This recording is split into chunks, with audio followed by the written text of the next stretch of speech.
All right, today, guys, this is special.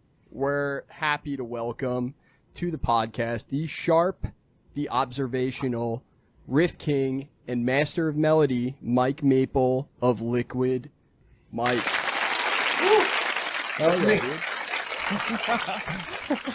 Hey, thank you so much, dude, for doing this. We really appreciate it. Thanks the world for being here today. Yeah, of course.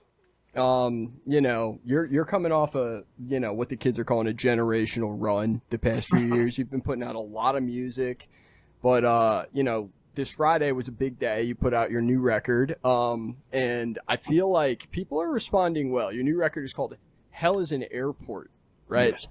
Which I feel after flying all last week, by the way. I was like, I completely understand this flying from Philly to Florida all week long. It's an apt, I think it's a really apt metaphor, dude. I can understand where you're coming from with that. Nice. Good.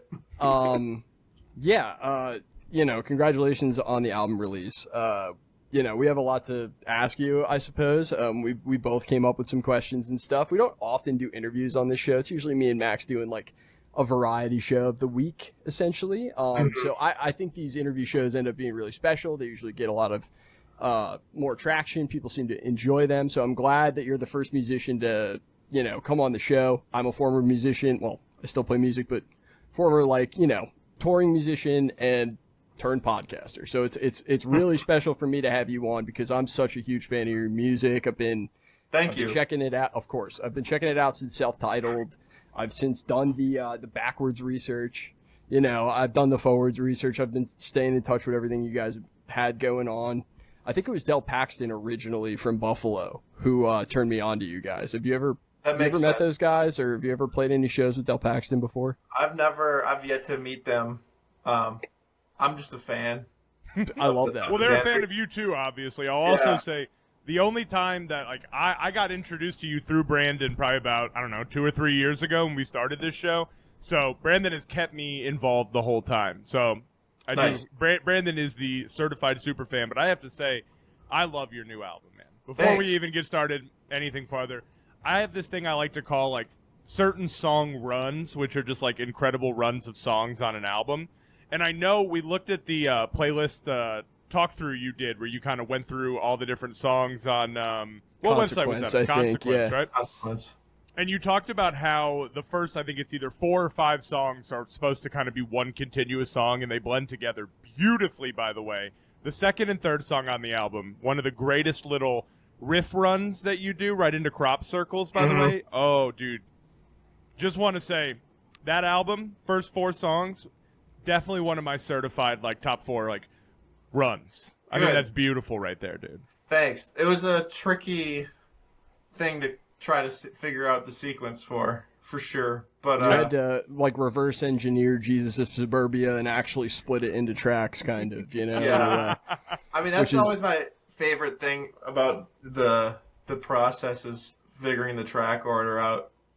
I can tell, and that was something I picked up on early on with you is these flowy moments, these moments in between tracks almost, or the way certain tracks really stand out as this I don't want to say weird moment, but almost just a moment to kind of catch your breath and collect your thoughts and get back into the music kind of thing. It flows in a way I can follow very easily. And you've talked about this before in your interviews, but you don't love to, repeat stuff as often as other bands like to do. You don't like to do second verses. You don't like to do a third chorus if the chorus is good enough to stand on its own. Really?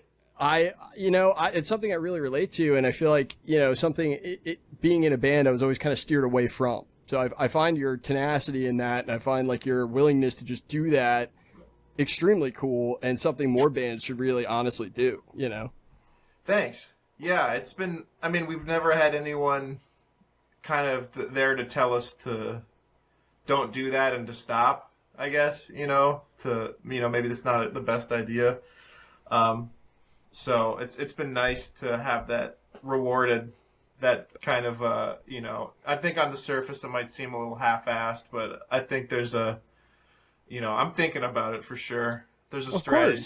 I don't like stretching a good idea, to its logical conclusion. I kind of like the concentrated burst of a good idea and then just on to the next one.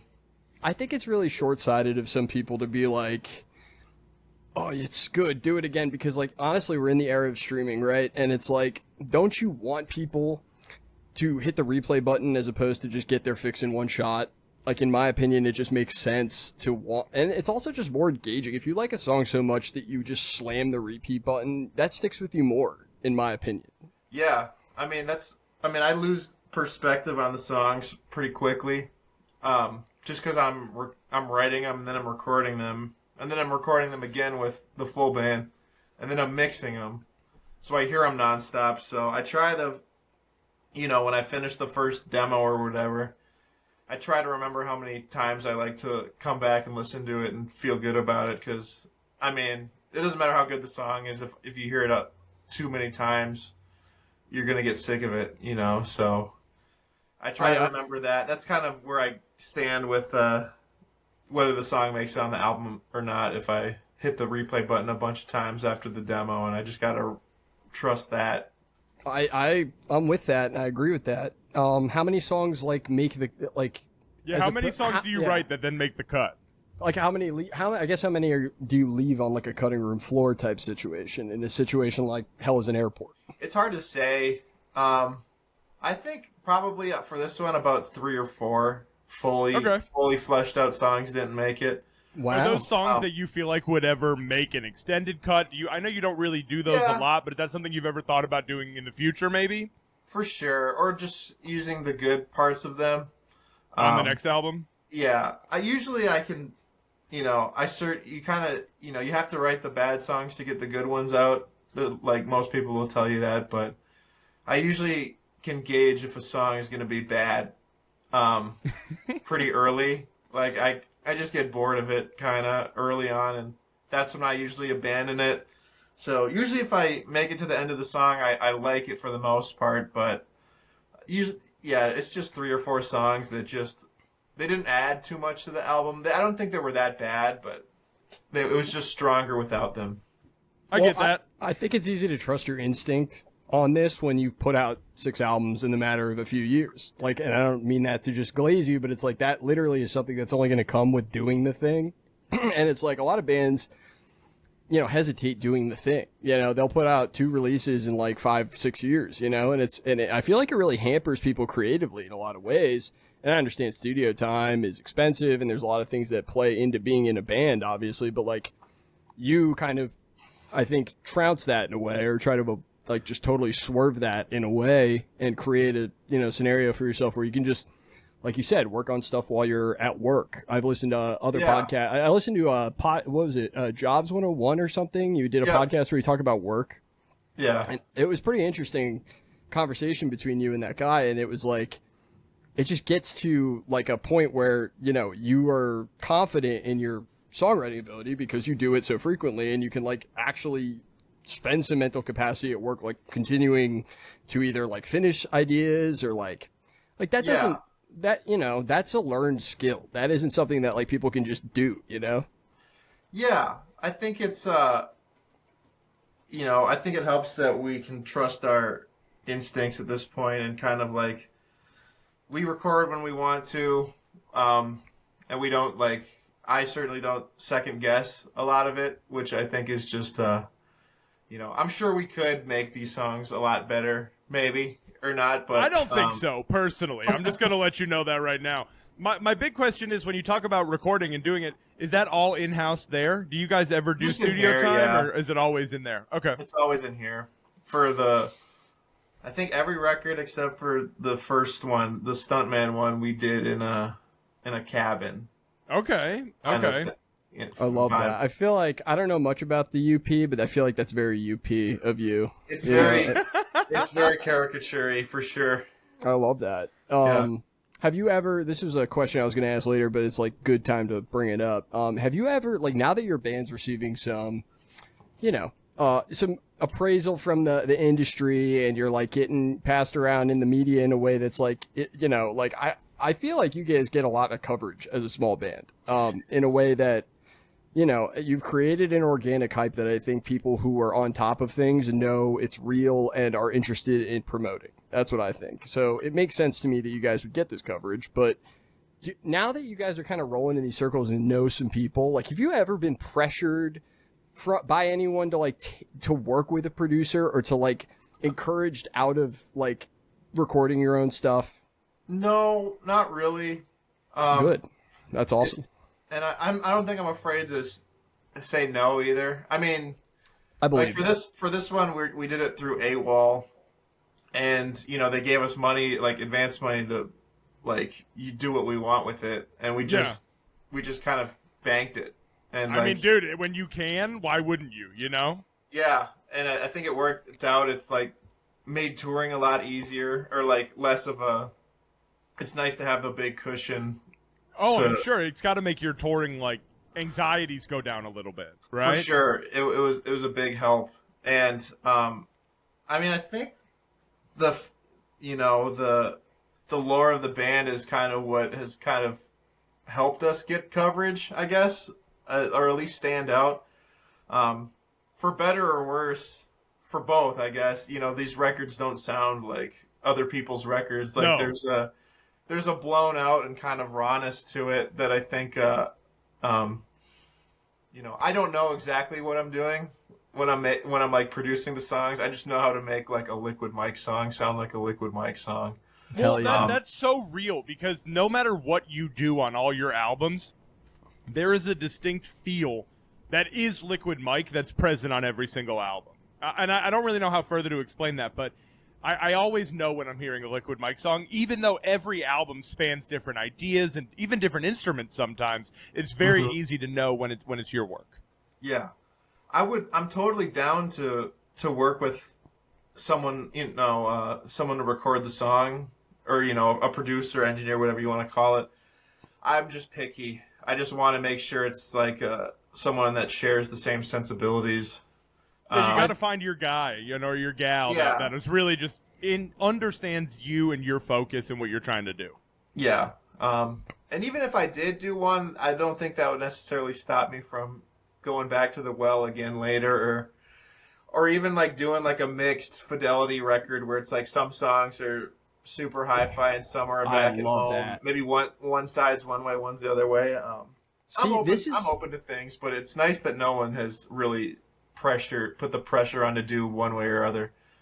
People in the band have they like the way the albums sound, and they would also love to try and see what you know, working with someone else would sound. They've been supportive of both, so it's been a low pressure. That's awesome. No pressure to move it in any certain direction on your end. Yep. The one thing. Oh, I'm sorry. I just wanted to say that the rest of your band members also tremendous people, amazing players. Like it's weird. Like I guess David stayed at my parents' house at some point while I was on a tour.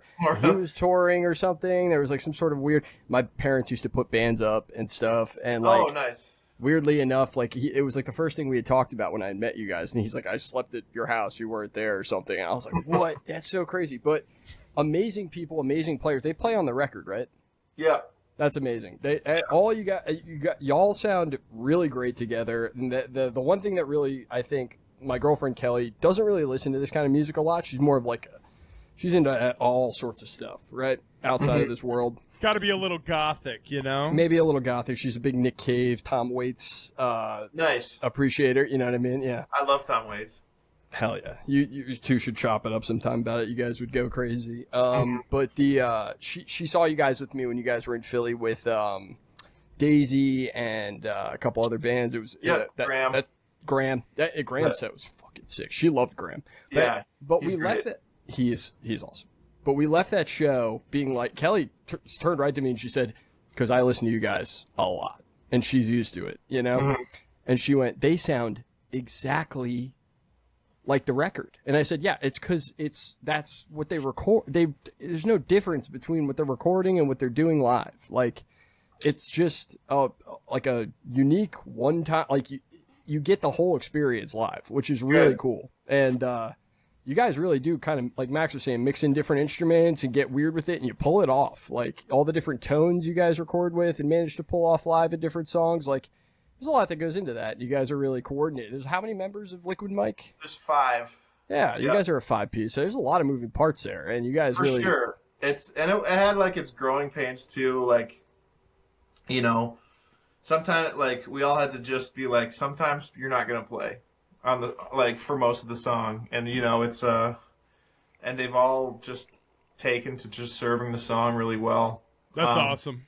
Yeah, that's team it's team a shit. team effort for sure. Yeah, that rules. And it's nice, Monica is playing like a bunch of different stuff. Yeah, these she's days. ripping out the trumpet and killing it. She's got I've seen her. Synthesizers and I was gonna say, is she doing the synth for the tour with all the new stuff you have on the album? Yeah. She's got the horn and the synth and the auxiliary percussion, and then all the most of the backing vocal stuff. So she's a busy gal.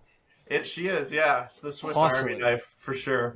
But very it's important. Nice to just rely. It's nice to just like trust everyone in the band to just make the song better, and we get better at it every tour. It seems like. Let me ask you this. I know this was a while back. We were talking about how tours become a little bit easier with that cushion and everything. Mm-hmm. I've seen that you guys have been on some incredible bills. I live in the middle of nowhere, so I haven't been able to go yet. I'm very excited to finally see you guys in Hattiesburg in November with Militaire Gun and who's the other band on there?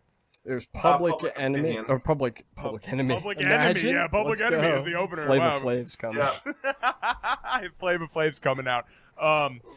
Who has been like the most influential or the best band that you've gotten to open for so far on all these tours? Because I've seen you guys on some stacked tours. I'm trying to think. I mean, everyone's just been great so far. The Drug Church tour was really fun. Love those Albany guys. boys, Albany, just like they're us. from our neck of the woods. Love those guys. Nice. Yeah. It got cut short halfway through because it was like a big thing, like the plane crash. I think it was their agent. Yeah, dude. Yeah. We actually covered that on the show. Yeah, we know. Yeah. I've known Dave through the Wonder Years and stuff. He was a great guy. That was horrific. That whole situation was horrible. So I can understand. Bizarre, just bad situation For sure. So sadly, that tour got cut off with there was 3 shows left in that one, but that one was going super good. The Joyce Manor one was really fun too. It's kind of the one I was angling for because Joyce Manor is one of my favorite bands. Yeah, those two were the most fun, probably just because the venues were smaller. Like it was just like mostly 300, 400 cap rooms. Who have you been going out with that has bigger rooms so far? Like, what's the bigger rooms you've had the opportunity to play so far? Definitely like the Menzingers and the Wonder Years tour was the big one for sure. Saw you guys. This is the only one where the room. Oh, and the Descendants, obviously. Yeah. Dude, I saw that you were on that, and I couldn't believe it. That was so cool. I can't believe you guys were on tour with the Descendants. I saw that and I said, this band just leapfrogging motherfuckers left and right. That's and deservedly. I would say that's awesome. Like I don't know what touring with the Descendants even could be like, but I imagine just getting to see that every night is special and cool. I mean, they just kill it still. Yeah, they're so good. That was a lot of fun. That tour kind of just flew by for the most part. How long were you on that one? It was 9 or 10 shows. Okay. They take a lot of off days though. They don't really play more than 3 shows in a row. That's fair. You don't really have to when you're you've earned it, right? Yeah. Also, I'm that age. I'm we're taking we're spa day on Monday, Tuesday. We're gigging Wednesday, Thursday, Friday. That's pretty much it. Mm-hmm. And that was it was crazy hot. It was end of July to early August, and we were in the Carolinas and Virginia, and it was fucking hot. But no, that's really a lot. It was a really, really fun tour. That's awesome. Yeah, I've always been interested. You guys have we been haven't on had the a road. single bad tour yet. Every tour has been a ton of fun. You haven't had that tour experience yet where something's gone awful? Have you had the bus Knock on breaks wood. down or anything like that? I know, obviously, knock on wood for the future, but nothing Yeah. yet. I mean, Yeah, just the Drug Church thing, honestly, was Yeah. the one big hiccup in our touring history. Yeah, where, and that's where things were just you gotta go home. That's it. It's over. Yeah. So thankfully, nothing like that has happened. and I'd like to keep it like that. We've had very good van life or luck, knock on wood again, but you know, do you own a van? No, we rent it. I think Good that's for you. No, That's that's the way to completely. go, dude. I did that for years, and I never regretted it, man. Like I you know, it's a good move. It's not scary to. I mean, I get scared just driving my car to like Madison. Like I just don't know. You know, it's That's scary. a big It's like, adjustment. what could go wrong? So it's nice to have a van that's just you can stop in at any Jiffy Lube you want and get something fixed up or diagnosed for, you know, that's just reimbursed covered, and stuff. basically. Yeah, Yeah, you're like, well, whatever happens here, it's not my problem. You know, it's like renting a house. Right. You're like, I don't really care if the water line breaks. Totally. yeah. I've had situations where the rental breaks down and they get you another van, and it's like great. Like we barely missed a show. Things happen. You know, as long as Yep. that's good. That's good. Yeah, transportation and all that stuff. I can't imagine. Like, I haven't been on the road since like around 2018, 2019 was when I stopped touring around full time, and like right around, you know, before COVID. And like the amount of cost, like the cost that you guys are enduring out there on the road is literally insane compared to like when I was touring 10 years ago. So I just can't, you know, shout out to you guys for making it work and, you know, staying on the road consistently in the scenario that everybody's currently facing, you know? Yeah. It's not easy. There's been its challenges too. I mean, with the post office, that was one thing. Like, that was always the big hiccup, was like making sure I had time. But Are you still at the post office or not anymore? I haven't worked there in like a year, so it's been like a relief to not have to. I can just kind of pick things up whenever I want, or you know, odd jobs around town and Yeah. tour whenever I want. And then Zach and Dave both do things that it's just like they can pick up and go pretty freely when they want. It's really just like Monica and Cody that are the like we just have to be conscious of, I guess, and just kind of plan around more. Monica always gets time off so far with her job, and Cody does most, like I'd say a little over half the tours, and then if he can't do it, our friend Nick, who's filled in like every position in the band at one point or another, plays drums. So it's been pretty easy to like make it all work. There's just a few things that we cover, and we haven't had a problem yet. That's really cool that you have like I know we've already used the term once, but a Swiss Army knife man who can kind of pop in anywhere you might need them to if you're having a scheduling issue or somebody can't make the tour because of, you know, those unfortunate jobs that we still have to have sometimes. So For sure. Yeah. The You know, flex you can't- position.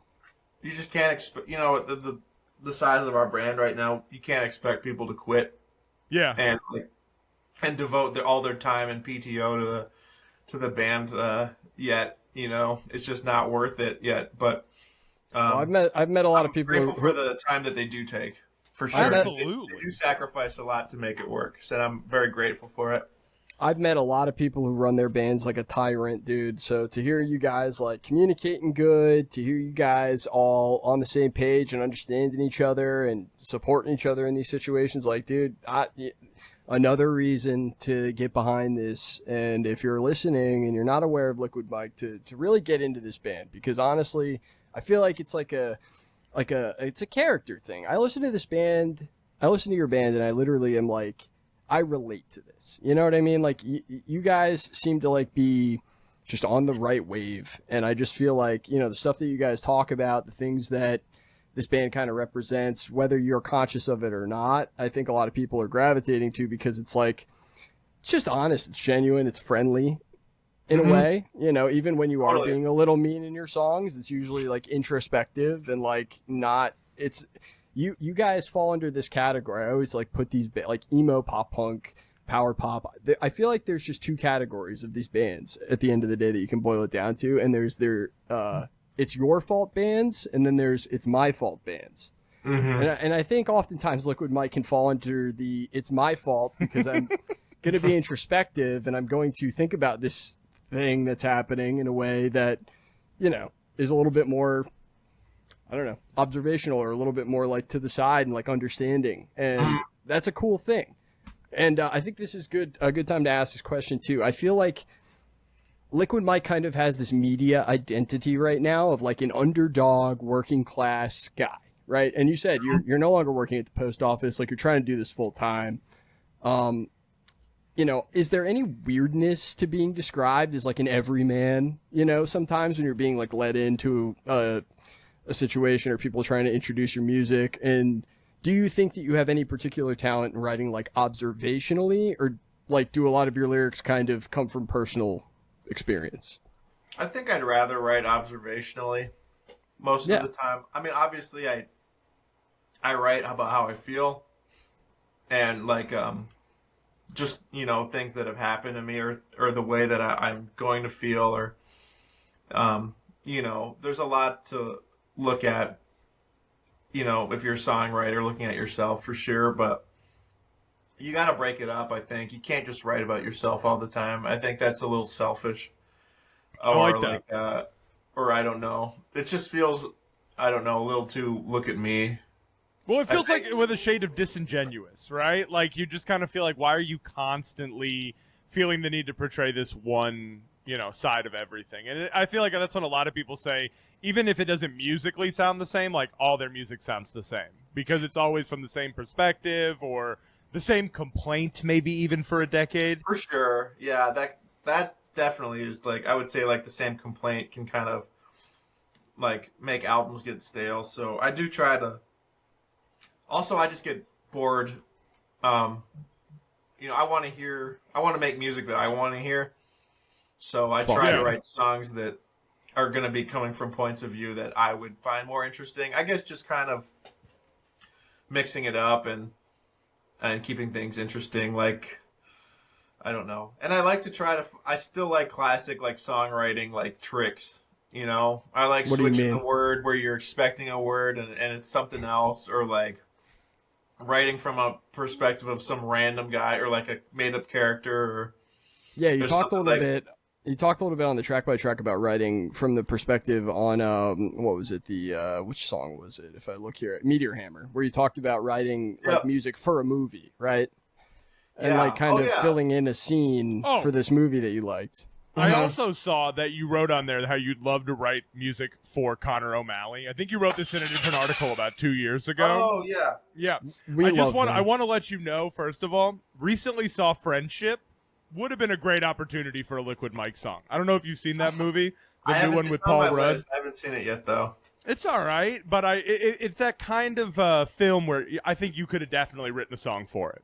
That's like that's a big bucket list item for me, is to get a song in a movie. Dude, easy. In this day and age, how we're making movies, there's no way you won't. You would make a great fit. It's funny, when I first started getting into you guys and I started doing like the back engineering research, and you know, because I started self-titled and I saw you guys already had music out, so I checked that out. And on a beer can and a bouquet, you guys have a song called "I'll Get Back to You." Yeah. And I feel like that song, like the first fucking note I heard of that song, I said, "Oh shit, this is like the intro song to something. It has to be." Totally. And the whole vibe of the song really carries that way. I don't know if it's like the instrumentation reminding me a little bit of the Office theme song or something, or what it is, some sort of subconscious. But like the lyrics, the vibe, everything about that song, I just saw it visually as like an intro sequence. I don't know if that's intentional. Totally. I'd take that as a compliment for sure. Yeah, good. I think that's the first good album we made, to be honest.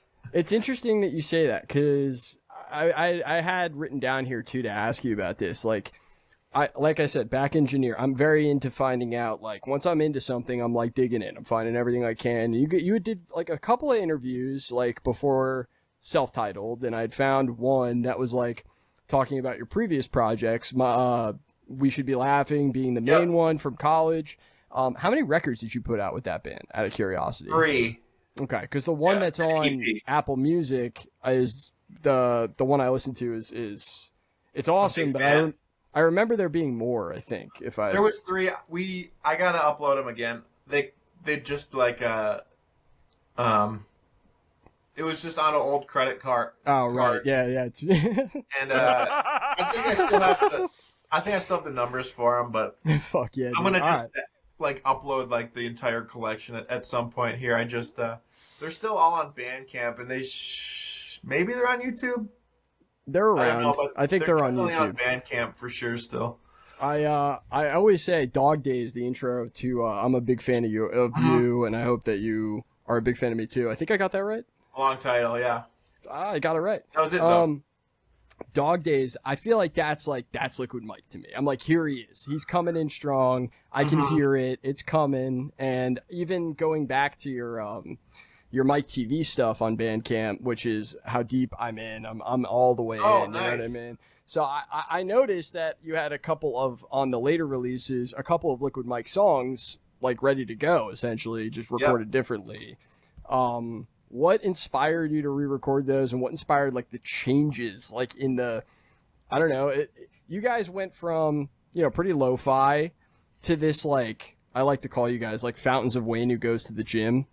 Like you really beefed up everything a little bit, you know what I mean? And everything got a little bit more like loud and cautious and punchy and shit. Like, what made you like make that leap finally? I think just with these songs, like, you know, growing pains it's always that, you know. I think the We Should Be Laughing stuff,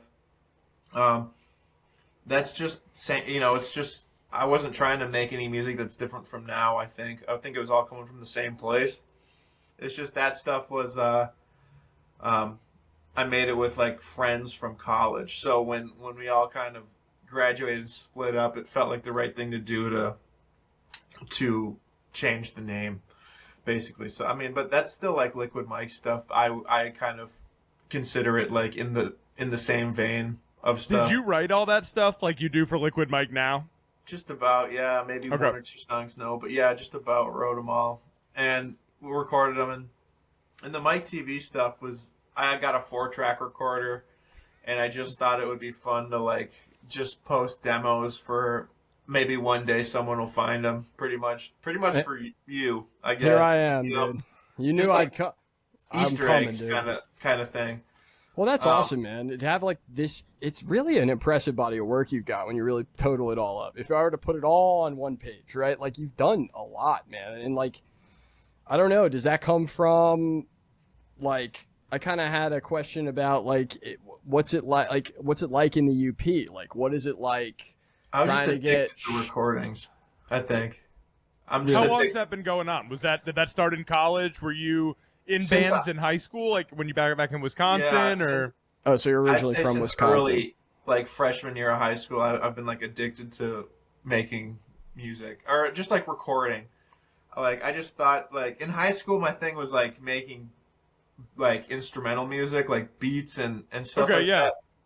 And you know, I always played guitar since I was 12 and had a drum set since I was like 14. So I had all these instruments, and like I had like a rock band mic and stuff. So it was like I just loved to make something in the basement. Basically, there was like a very strong pull for me to do that, and it's just not gone away. It's at just all. been there forever. I don't even know if I love writing songs. I just like recording. Yeah, and That's you got to so write right. them to record them, I guess. So And you have to write them to record them, and I want to record so bad that I have to write songs. That is so profound. Have you ever thought about like producing for anyone else? Me, Yeah, maybe? and I have done it. It's not as fun. No. It's like I like to do it my way. I'm like, give me the guitar, give me the fucking instrument, let me do it. If you want, we can do that. You can come here. You can write it you can write it for me if you want. I trust everything. I just want to sing. That's all. We can go through it, but I do want to sing on it. You can sing the demos. I want to hear them. When the band is, Reference track. Yeah, dude. yeah. Like I mean, a Drake. when the band is good, it's recording is easy. But like, I don't have the drive to like sit at the computer and mix a band like I do with myself. That's fair. I'm selfish with the recording. I like to. Well, that's engineering, dude. Like, I'm asking you, just be in the room, hang out, tell me it sucks, yeah. make it better, produce. I just like being in the studio, Hell being yeah, dude. in the room and You rocking. can just become that new Rick Rubin. You can just sit in the corner and you can go, yeah, I don't like that. All right, try something else. That Unfortunately, Rick Rubin doesn't know how to do anything, and Mike is like the opposite of that. Do yeah, you play but like, drums, this by is the how way? he goes into his sage routine, Yeah, of that's just like true. sitting in the corner in 20 years. That's fair. Mike, do you play drums? Yeah, I don't play great drums, but I certainly good enough to. Son of a bitch, you can do it That's all, my favorite can't you? part is just making the demos for the song. Like that's as high as I ever get when I'm So like you drum on the demos too? I do for sure, You're and then I let bro. the professionals The take mass over. does. Yeah, I get it. I get Add that. their All the- spice to it. All the MikeTeeVee stuff is me playing the drums, and Right. some of the We Should Be Laughing stuff is me playing the drums. I'd have to look at the track by track. Well, that's for the next podcast. We'll do Yeah. that. We'll go through the track by track of all the previous stuff. But But I love it. I love the drums. I wish I could play the drums every day. damn, fuck yeah. I learn something new every day, and you just become more and more talented to me every day. That is genuinely nuts. I love that you're able to do it all. Stop. I'm happy to say it, dude. You're on the right track, bro. This is crazy. It's crazy that and it's honestly crazy to me and profound to me that you're on this podcast right now, because I just feel like I've been like observing and being a huge fan over here, but like, it's really cool that you wanted to set some time aside to do this. I appreciate We all the really do insight. appreciate you. I really I do. love It's to been talk. cool. You said recently you went to Japan, right? Yeah, about a year ago exactly, almost a little With over. Charmer, correct? Yes. Yeah. Speaking of Charmer, this is a little sidebar, but are we ever going to get another Drain County release? I'm trying to think. I'm not trying to put you on the spot for that, but this is if anyone's listening, a side project that has between the two bands, if I'm correct about that. Yep. And Yeah, very me, good, Zach, very Zach good little and riff. Dave's band, and It's that was awesome. supposed to be like in Drain County. We put the EP out, and we had a bunch of songs. Or I had Dave had. I'm trying to think. Dave probably had one or two. I had like 5 for like a Drain County album that we were gonna do. Fuck. And then, then the Liquid Mike thing took off, and then Right. I took the songs back, basically. Fair enough. Fair. Well, it's So, nice like- to know that they've been co-opted to some degree, at least. So like Drinking and Driving and American Caveman. Oh, and shit. Those were Drain County. Those were going to Oh, be Drain okay. County songs. Hey, we've got some exclusives here. That's crazy. That's cool to hear. I'm a big fan of the Drain County stuff. They came out around the same time as Self-Titled, right? So I got into all Right this. before it, yeah. Yeah. So that's good to hear. But that Japan trip, right? Yep. Was that your first time leaving the U.S. in any For sure. capacity? Really? Yep. So I have the same situation when I joined Handguns in 2012 or whatever, 2013. Officially, they had a tour booked for Japan. Everything was already paid for. They transferred the tickets to me. I just had to get a passport, right? So I got one expedited. I was 18 and I had never even gone to Canada. So I'm like, I don't know what the hell's going on. I hadn't been on a flight since I was 11 years old. And you get on that flight and it's like, holy shit, I'm on it for how long? 14 hours or something like that. And then you land and you're like, where am I? Nothing makes sense. Not in a bad way. Just like, oh my goodness. Like if it's your first time and you go somewhere like that, it's trippy, man. Well, this is what good infrastructure looks like. Holy shit. Wow. Sure. This is It was well built over there. Oh, for sure. You're like, Everything. oh wow, my city looks like ass. Dude. This is crazy. Everything worked in Japan. It was amazing. I remember I was with my guys were all from Maryland. I was the only one from New York, and our bass player was like pretty country, and he got there and he thought everybody had he thought there was like a pandemic because of all of the masses. 2012. Yeah. And he asked our tour manager at the time, he was like, hey, like what's going on with the masks? Is that like a we're all gonna die thing? And he was like, nah, it's a small island. We're all really tucked in with each other. Like it's a courtesy thing if you got a runny nose or whatever.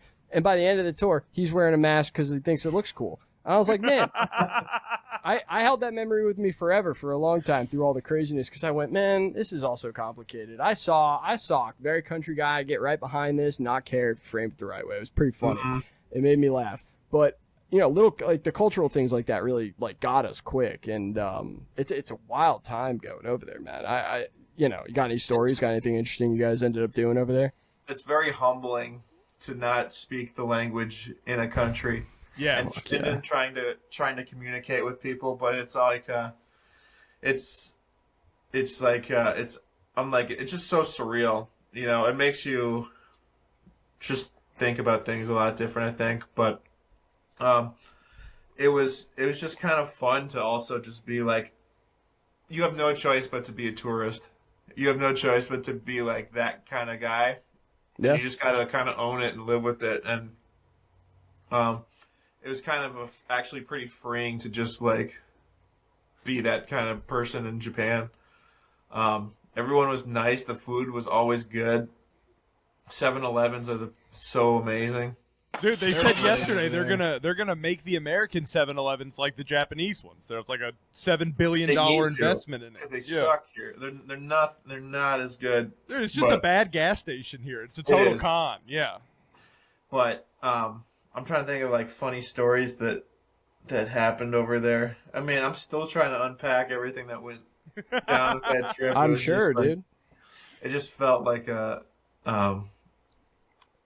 special memory for sure. Did you do anything with your phone service over there? Did you go global phone service, or did you stick to Wi-Fi only? Mine just worked.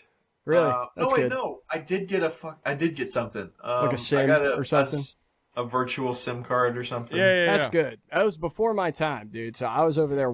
They called my tour manager called my band the Wi-Fi Boys because we'd be like sucking up the Wi-Fi in the venue, trying to text our girlfriends and stuff like that. We weren't dead. And it was like peak heat when we were there. Really?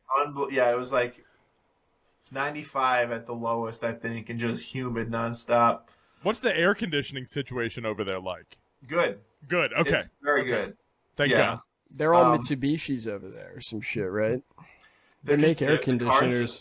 Like the air conditioners? Yeah, they make like nice ACs, I think, and they're like mass produced over there. Or something. And they hang on the wall, and they're. Oh yeah. Yeah, they're nice. I love it. We would like roll up to venues, and there would be like a K-pop like meet and greet, just going because it's so dense that these venues have like a bunch of stages usually. You know, really? Some of the ones that we had, and there would just be people like break dancing and like or just lined up to meet a hologram. It was like sick. I would do that too, probably. Unfortunately, it was just so much going on, and like there was people that knew the songs. You know, yeah, that's the craziest thing. They knew the Charmer songs and would like. They just were fans. They're huge. Like, I don't know. They're fans of stuff. They love what they love, and they really they appreciate when the bands go over there. They don't waste that opportunity to go crazy because they know that it doesn't happen a lot for a lot of bands. You know, no, there's people that were at like 5 of the 6 shows. Oh, damn, that's cool. Yeah, it was crazy, and one of the times a band got sick and they had to drop off, and we got asked if Liquid Mike would fill in, and since, you know, Nick, Dave, and Zach, I mean, Dave and Zach always play, but Nick fills in all the time. We were like, yeah, we can throw together a set, so I can say that we played over there. No, you actually played a set? Yeah. Dude. And Neil learned some of like the leads that Monica does, and it was a crazy. That's awesome, experience. Bro. And some people knew those songs, which was even weirder to me. That's what I was going to ask you, is if anyone pulled you to the side and was like, yo, Liquid Mike's sick, or whatever. You know, like, that's cool. It was weird. It was awesome. Japan fucking rules. The people over there rule. It's good to get out of the West, so to speak, and really get out there. See what the fuck is going on out there. Because, like you said, that really changed my life. It changed my perspective. It changed my life. It changed the way I thought about traveling and things. I brought that home with me. You know what I mean? Like, it was a lot. It gives you confidence, too, that you can do it again. Oh, fuck. You guys will be international superstars coming very soon. You believe me. Have you guys heard any interest from any European tours or UK tours or anything like that? We've gotten offers for, like, festivals. Yeah. Okay. Mostly. And we probably would have taken some of them, but they were just butted right up against, like, the Japan trip. Honestly, it would have been, like, so much international flying that it would have made our head spin. Totally. Well, I'm glad that you took that into account, because a lot of people don't. They just say yes to shit and they end up getting burned out real quick. So yeah, but I am looking forward to doing that hopefully in the next year. That would be sweet. Ooh, a little allusion maybe to something you're working on? No, I mean nothing active, but I'm just. I'm willing it into existence, basically. Yeah, let's Say it. speak it out into existence. You know. Yeah. Yeah, and if it's true, you heard it here first. So that's True. cool. We broke it first. So I know you're up in the UP. Obviously, you went to college up there. You're from Wisconsin. You stayed after you graduated. What was the main reason you stuck around in that area as opposed to maybe going back to Wisconsin or maybe even somewhere where there's like a bigger scene maybe for the band? Yeah. What's the big pull to stay in the UP after school? I guess my master plan after I graduated was moving to the Twin Cities, Okay. Minneapolis, St. Paul. But when I graduated at the end of 2019, and COVID just started hitting, and Oh, it was Jesus just like, Christ. it was like, and we didn't know how long it was going to go for. So Did it you was like, virtually graduate? Did you have to do one of those like Skype no, walks? I actually Okay. walked. I was like probably the last one to walk for a while. But it's just like, do we really want to move to a city where a big city where we don't know anyone and we don't know what the fuck's gonna happen? So we didn't want to live in Houghton either because we've been there for 5 years. So we made so many friends like playing in bands in Houghton that were in Marquette. So it was just like let's just go there for a while, and it was just immediate. I think like on day 5 we started the band, So it was a It's good been an decision. immediate process post school, huh? Yeah. Yeah. It was awesome, and the UP is awesome. I love living here. You do? Are you a big like snow sports activity guy? No. No. I hate Same. I used to snowboard a lot when I was a kid, and in college it was free to snowboard because the school owned the hill. Yeah, That's yeah. sick. So I did that a lot, but now it's just like $60 a day to go, and it's just kind of like I don't do it anymore. And in the winter, I don't know. I like to record and find something. I would like to find some sort of outdoor activity. I mean, I was working as a mail carrier forever too, so the last A lot thing of I ouch wanted, shit there. Yeah, last you're thing I out wanted there. to do after walking around out there all day was like go do more of that. So I think I'll find a new appreciation for the winter. But yeah, winter's hard if you don't love it. I mean, how hot does it really get up in the UP? Like, what's your June, July looking like? Man, it's hard to say. On average, probably like 70. Oh my God, In that's the beautiful. Sounds Yeah. nice. I might be moving. Yeah. moving. It has its in like end of July and August. It can get pretty hot. Yeah. You might have one day a year that it cracks 99, 100, but for the most part, it's like it doesn't get too crazy hot or anything like that. I feel like that's your big trade-off for having to have snow like 9 months out of the year, right? For sure, you can always just get a random like 65-degree day in summer. It seems like. That's awesome. Super So fan. I do have a couple UP questions from some of our UP friends. I know I told you I had some buddies who went to Tech. Nice. Actually, that used to hang out with Brandon and I in high school. But This is like first the one. Nardwar part of the interview. Nice. Yeah. first one is KBC or Black Rocks Brewery? KBC, 100%. KBC, He knew, dude. dude. He had Yeah. an He instant knew. answer for that. Monica lived above the KBC Really? Oh, shit. for a while, for like a year. So we used to go there. We would go there all the time. Okay. And We're I just learning. like it was cheap. You could get a pint for like $2.50. I don't know what it is now, but it was. Those are awesome. good college And- prices. I'll tell you that. Yeah, and Yeah. like just the environment there was way better.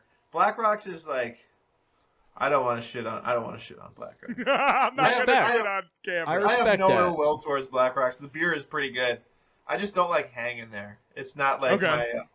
my kind of environment. That's fair. KBC is more like I don't know. It's like the inside is just kind of like rough sawn wood and Okay. it just is comfortable. Black Rocks is more like I don't know. The touristy on the inside. It's not my vibe. Elegant. Yeah. Millennial It's not- hipster. It's not my bag, but the beer is really good. All right. Okay. Good So to let me know. ask you this. What is your preferred method to eat a pasty? A pasty. A pasty. All right. Oh, we've been. I've already been. There we go. At least he knows It's what good it to is know. because I It's good read to that. know. I read that this morning in a text, and I'm like, he doesn't know what that is, I'm gonna sound like an asshole. I love that the pronunciation's under that, Max. I just looked at the question. Oh, we dude, could have it's nailed still, it, bro. You know what? That's bad pronunciation verbiage because I read it that way. All right, I respect. like What your friend means is, do I like it with ketchup or do I like it with gravy? Oh, shit. Oh, so what is it? What's a pasty? Yeah. Help us out. It's like a meat and potato and rutabaga, usually carrots too. Or I don't know if carrots are. Maybe they're not always in it. It's like a meat potato pie with rutabaga usually, and it's like got a pie crust. It's like a crescent moon shape. Sounds like an empanada-ish. Similar, yeah, for Yeah, sure. I can get down with this. It's just like a meal that you eat before you go work in the mine for 12 hours. Fuck yeah. It looks like stew in an empanada, kind Portable stew, Yeah. which I can appreciate. I can get down with that. I like both. Okay. Gravy is really good, but it's hard to. You have to go to a restaurant to get it with gravy usually, and I'd never order a pasty at a restaurant just because it's like Fair. it doesn't happen very often. I like pasties to go or like make them at home. Yeah. Like you can get them frozen anywhere. So that most people eat them with ketchup. I would say they're both great, but I'd probably do ketchup more often. But I probably like gravy more. Wow. Okay. All right. Well, That was a great answer. Keep it fair. You don't want anyone coming at you from any side, right? Yeah. An amicable guy. I like the pasties in Autrain. Okay. Those are my preferred. That's my preferred location. Love it. Yeah. So I got one more UP question for you if you're willing to take it. Yeah. How many verses from the song Wreck of the Edmund Fitzgerald can you recite? Oh man, probably none. But I think I know a line of every verse. You know, Fair. I know all the lines. I just don't know what order to put them in. Do you watch Severance? Yeah. Yeah, they're using it a lot in Severance. I found They that are. fun. I love that. That's Edmund Fitzgerald is like, I'll put it. Our friend Gretchen has put it this way: it's our 9/11, basically. Okay. Hey, too soon, dude. Yeah. What the hell? I know. But We're it's gonna like, ask you your thoughts on they that. sing that every school or everyone I've ever talked to that grew up on Lake Superior. It's like a big deal. Like they teach it in the schools. Like people come in and sing the song, and it's like a unit practically. It's like That kind of fucking rules. A whole actually. 2-week unit of just learning the song. so. Hell yeah. I mean, and then you go some places and they've never heard the song at all.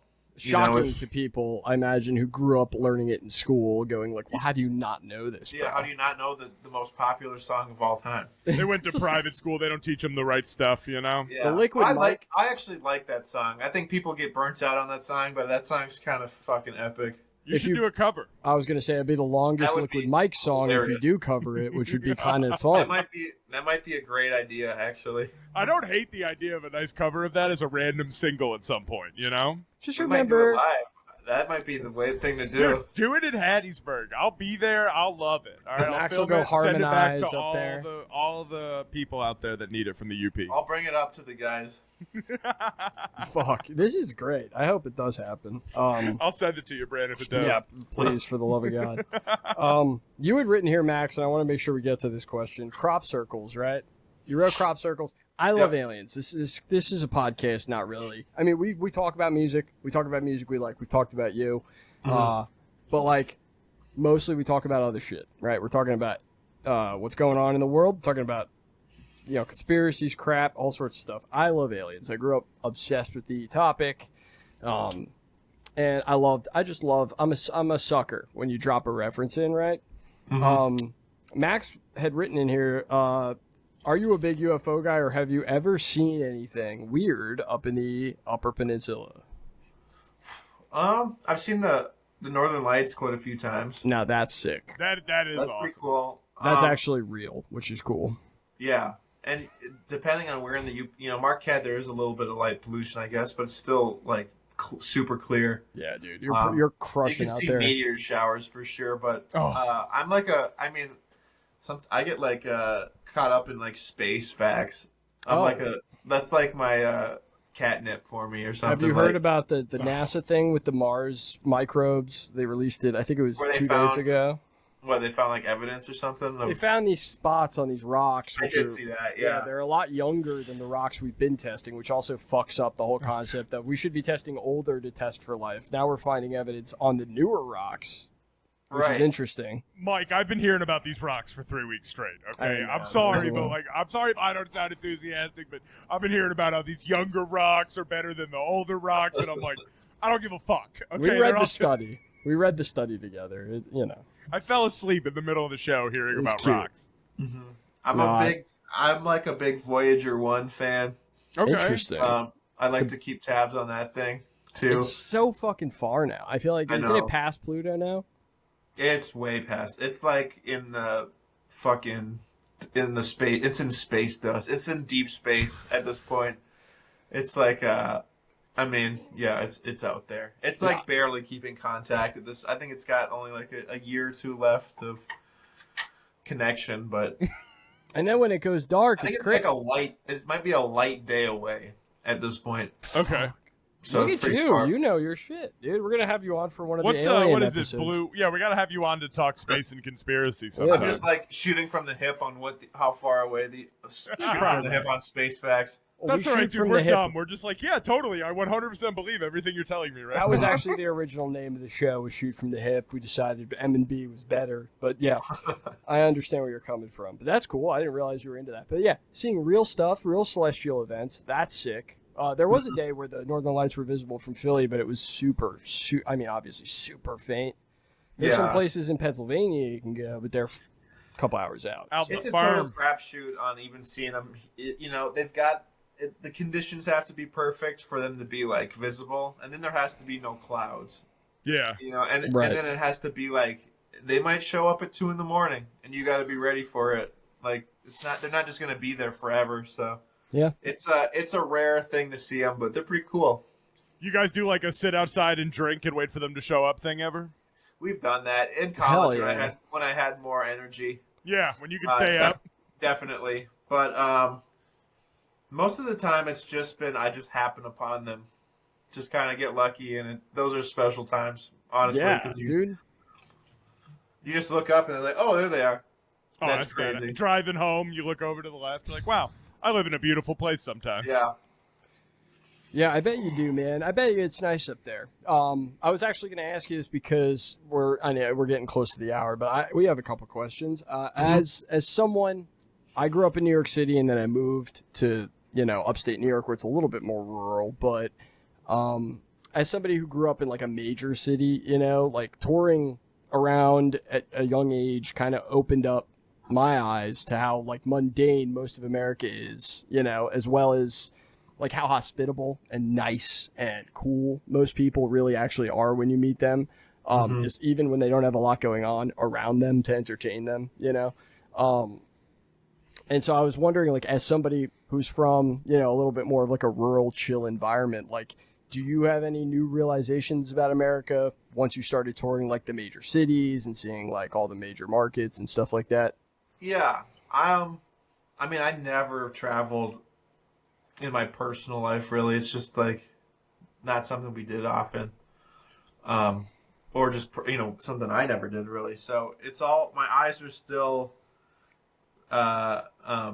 it's all new to me still. So I think there's like, seeing a city like, I don't know, a random city in the Midwest is still like novel to me. I think. Sure. But I don't know. I'm not looking for like, I like I like seeing the weirdness of America more than like the beautiful parts of it. I like seeing what's weird. Like that's pretty inspiring to me, is like what people eat, or like how they say words, or just traditions that they have, or like cryptids into the different. Oh, yeah, the dude. cryptids of our country are incredible. We've got the best. I like to keep up on that kind of stuff when we go into a new city. That kind of keeps it from, because you're just not gonna see, like, every city's not gonna be a beautiful landscape like it is up here. But I don't really need it to either. I've yet to go to a city that I truly thought really sucks. There's usually always something that is like inspiring about it, and Now that's awesome. It's like a great way to see the country, just kind of go in and talk to people and. Is play there a show anywhere? and then Is there on to the anywhere next you've one. gone that? Is there anywhere you haven't gone yet in America that you want to? I'm trying to think. Pacific Northwest was really fun, but we haven't been there enough. Or Okay. we've only been there once, so I'd love to go back there. Yeah, it usually gets left off for some reason, which is stupid. I love Texas. I think Yeah? Texas Really? I think Texas just looks so different everywhere you go. I love the No, desert. that's true. The desert is just like a total 180 for what I'm used to, and I think it's just like so cool. Some people think it's boring, but I think it's so cool to look at. I'm with you. I don't think I ever really like touring. You go through the desert a few times, you're like, this is a long fucking drive. It's very hot. There's nowhere to stop. It could be a little difficult, but like, I don't think that novelty wears off with the desert, just because it really is such a fucking change. Like you roll into it and you're like, what the fuck? This is all here too. Like it's so vast. And then you can hit the Mojave over to California and see more desert. And it's like, dude, this could be its own world. Like this own, just this own thing. And it's like, it's all part of the same shit. And that really blows me away. You know, it really shocked me to my core to realize like, this is all happening here at once. And I have not really at that age even cared to conceptualize that, you know? Yeah. So, you know, and it's cool because you're a little bit older. You're starting to like, you know, you worked, you know, a real job, you know, you have real life experience. You're going into this a lot less green than I feel like I was at my age, 18, 19 or whatever. I feel like you have a lot more tools in your belt, and a lot more just life experience getting into this stuff now. And it's just like only going to serve in a good way, you know, because a lot of young people get themselves in trouble. A lot of young people, you know, put themselves in shitty situations. I've seen it a lot on tour. I've been on a lot of fucking tours and I've seen a lot of dumb shit. And it's like, you know, I was a big advocate of like, I always thought like managers and bands and labels should have like a counselor, not maybe a guidance counselor or some type of counselor, because these people coming into these influential roles are like very young. Like they're still worthy of a guidance counselor, high school style potentially. I just imagine like an overweight 42-year-old woman in the back of like everyone's van, just let her. All right, we have a conflict. Let me get my pieces of paper out. Like please. This made you feel sad because blank. I and would you're like gonna that. give it over there. All Her right. name is Sandy, and she's a nice lady, and she's going to run the show back there. She has a beautiful degree in administrations and counseling. Okay. You know, all of that is to say, I feel like, you know, it's just, it's difficult. It's a difficult thing to navigate. So like when you're doing it and you're, sure and you're, you know, excited. And like you said, you've never really seen a city that makes you go like, I don't like this, you know, like that's the right attitude. A lot of people don't even go into it with that attitude. And I don't know. Yeah. It's very fortunate that people get to travel and get to see shit. I think it's the best way to learn. So you know, it's good that you see it that way. I spent like 4 years walking the same streets every single day of my life. So I'm pretty like grateful that I get to, you know, hit the road now. Go to And, Japan. Yeah, it's pretty surreal. And I pretty much achieved, like, I don't know, when I was in college, I like had all these goals that I wanted to do as a musician, and they were never very lofty. And I've pretty much like achieved them all. Even when like self-titled came out, most of those like came true. So I just try to stay pretty grateful for it all, because it's like I'm living the dream now. It's everything I've ever wanted. Even, you know, if it's not, you know, we're not a huge band, but it's all I've ever wanted. So I'm pretty stoked most of the time to just play in like Iowa. I'll play anywhere, you know. I'm just stoked to play. That's so awesome, dude. I know we're coming up on the hour. I just really want to thank you for taking the time to sit down and talk with us for an elongated period of time tonight, man. It's Saturday. Your album just came out yesterday. You could have been doing anything tonight. So we really appreciate you taking an hour with us. I've been screen printing album jackets for the last 7 hours. Oh, dude. No, it's not hot. This is actually a nice break. Good. Hot off the presses, ladies and gentlemen. Get your fucking orders in. Let's go. Speaking of that, those will be shipping out soon. What do you want to plug? I know we have the new album out. Listen to that as many times as possible, right? Totally. And if we also have a tour coming. We have a tour with Military Gun and Public Opinion in mostly November, October, November. And if you want to buy a record, we'll have CDs up too soon. Hit up our Big Cartel, Liquid Mike Big Cartel. That you guys got vinyl coming out for this? Yeah, that's where I'm screen printing the jackets right now. We have 800 of them. Because I will say, the one thing that bugs me is I need this album on a CD or vinyl because, like I said, those first 4 songs, it clips in between them on streaming, and I don't get that flow that I know is there. I think you can turn that off. On Apple Music. Maybe I need to figure out a way to turn that off. But I'm like, I need this on vinyl so that it doesn't do that little... It shouldn't click. See, I don't like that they do that, guys. Don't fuck with the artistry. Let this shit flow the way it's supposed to, guys. That's a I know usually if I turn my phone off, or it'll go pretty seamless on. I use Apple Music too. Yeah. But maybe I have mine set up a little differently. But Mike, I'll have to follow you on Apple Music so we can. I love looking at what other people listen to and stealing it all the time. So I'll have to follow you on there now that I know you're one of the few. We're Apple Music people too. I would like to ask real quick before we get out of here: are there any bands? Because this is, like I said, first musician we're having on the show. We're really introducing people to a lot here, so make sure you do your homework, folks. But are there any bands that you want to plug that are Liquid Mike size, smaller bands? Anybody just with talent? It doesn't need to be anything serious, but if they've got music out, is there anything that any bands you played shows with that have impressed you, or local Upper Peninsula acts that people are missing out on? Anything like that you want to plug?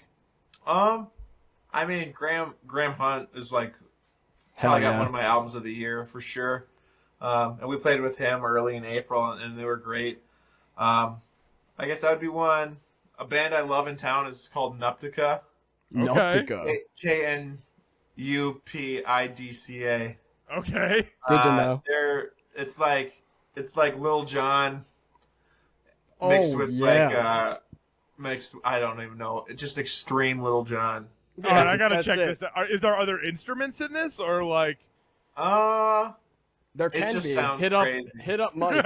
just I'll have to YouTube it when we're done. Yeah, they're awesome. They're like just so fun to watch live, and the big song. I guess it's not a Nuptica song, but it's like my song of the year. It's called "Fat Nuts" by Yeah Dude Josh is here. He's in Nuptica, but it's just a special song that really touches something deep inside of me. I'd say less, dude. Come on, this is great. All right, I love it. I love it. Those are great plugs. And all right, so we having you plug personal stuff too, right? You have the tour coming up with Public Opinion and Military Gun. Who else is on that tour? I'm missing a band. That's it. Oh, okay. I'm not missing a band. Are they gonna do any local support on that one, or is it just 3 bands every night? Probably. I'd say for the most part 3. I don't know if there's gonna be locals. Probably here and there. Feel it. Cool. All right, so that's coming up. The album's out, so don't sleep. Make sure you go. Everybody who's listening to this, go run that up for sure. That's all we're asking, really. Get in there, listen to it, get into it, and fall down the rabbit hole the way we have. Honestly, it's very infectious, guys. This is the real deal. This is the real deal shit. I wouldn't be having them on the show otherwise. So make sure we're all checking out Liquid Mike's new album, Hell is an Airport. 110%. Thank you. Of course. And Mike, again, thank you so much for your time, man. This was great. If you ever want to come back on, the mic's yours, bro. If you ever have anything you want to plug, anything you want to chat about, we love talking about whatever. So literally, come back whenever. Will do. All right, man. Thanks, everybody. And again, big round of applause to Mike Maple, everybody. Woo!